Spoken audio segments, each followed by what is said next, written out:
مانتے رہیں گے۔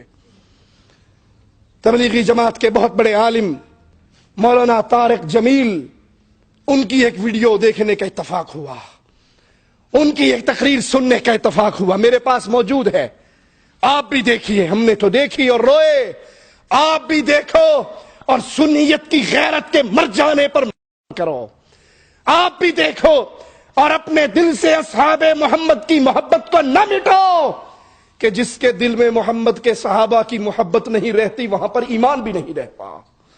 ایمان اسی دل میں جگہ پکڑتا ہے جس دل میں ابو بکر، عمر، عثمان و علی، عائشہ، حفصہ، معاویہ، ابو سفیان، حسن اور حسین، زینب اور ام کلثوم کی محبت جاگتی ہے۔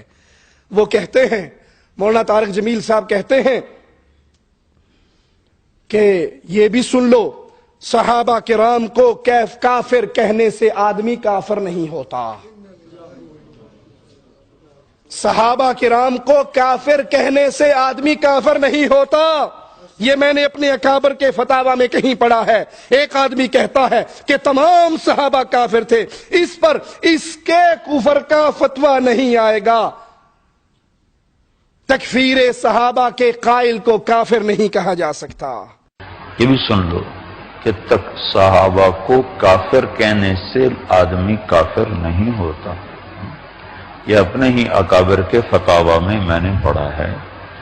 ایک آدمی کہتا ہے سارے صحابہ کافر تھے، اس پر اس کے کفر کا فتویٰ نہیں آئے گا، لیکن تکفیر صحابہ کے قائل کو کافر نہیں کہہ سکتے۔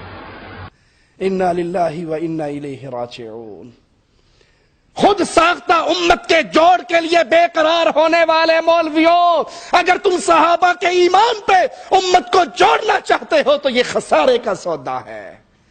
ارے پہلے مسلمان تو یہی تھے، اگر ابو بکر مسلمان نہیں، اگر عمر مسلمان نہیں، اگر عثمان مسلمان نہیں، اگر علی مسلمان نہیں، ان کو کافر کہنے والا اللہ کی قسم 1000 دفعہ کافر ہے، وہ مسلمان نہیں ہے۔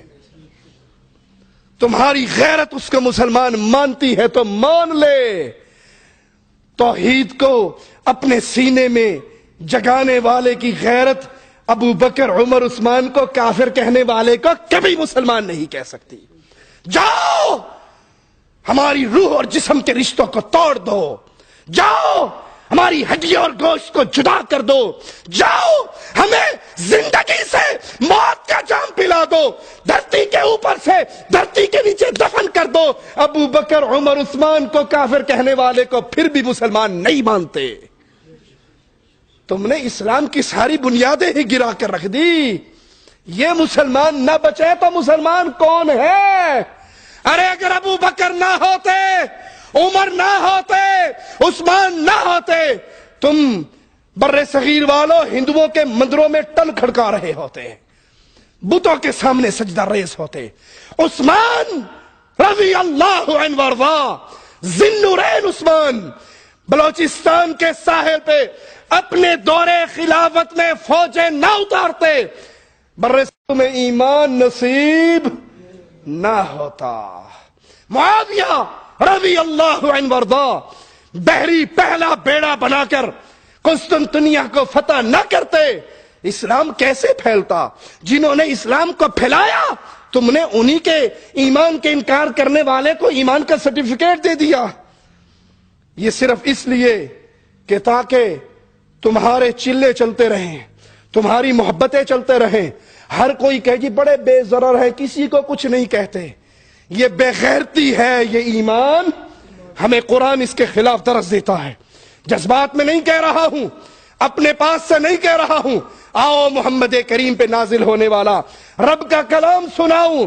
ذالک مثلہم فی التوراۃ ومثلہم فی الانجیل، میرا مالک فرماتا ہے صحابہ کی یہ مثال انجیل میں ہے، تورات میں ہے، کہ زرع اخرج شطأہ فآزرہ فاستغلظ فاستوى علی سوقہ، ان کی مثال ایک کھیتی کی طرح ہے، بیج سے ایک چھوٹی باریک سی کومپل نکلتی ہے، پھر وہ تھوڑی سی مضبوط ہوتی ہے، وہ پھر تنا بنتی ہے، تنے پہ سیدھی کھڑی ہو جاتی ہے۔ یعجب الزراع، کسان، اس کھیتی کا رکھوالا اپنی لہلہاتی مضبوط ہوتی کھیتی کو دیکھ کر خوش ہوتا ہے۔ یہ صحابہ کرام کی کھیتی کس کی کھیتی تھی؟ محمد رسول اللہ کی۔ یہ بیج کس نے بوئے تھے؟ محمد رسول اللہ نے۔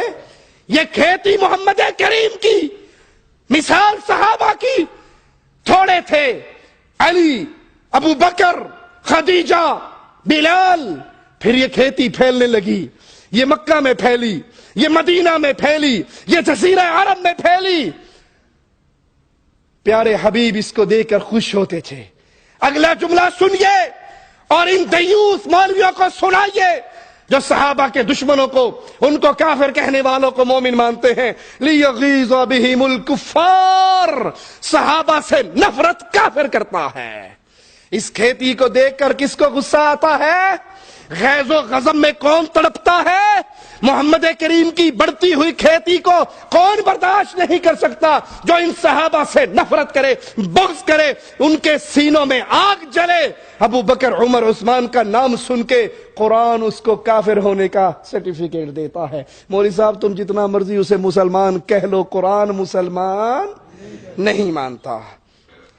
قرآن حکیم کی یہی آیت، قرآن حکیم کی یہی آیت بیان کر کے امام مالک رحمہ اللہ فرماتے ہیں کہ صحابہ کرام سے نفرت کرنے والا، بغض رکھنے والا کافر ہے، مسلمان نہیں۔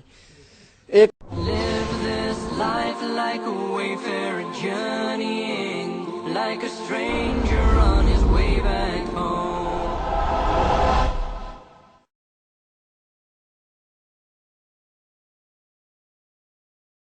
ماشاءاللہ بہت بڑا مجموعہ ہے، اکثر نوجوان ہیں۔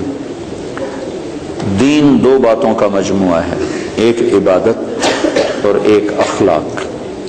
عبادت سے دین شروع ہوتا ہے اور اچھے اخلاق پر جا کر دین مکمل ہوتا ہے۔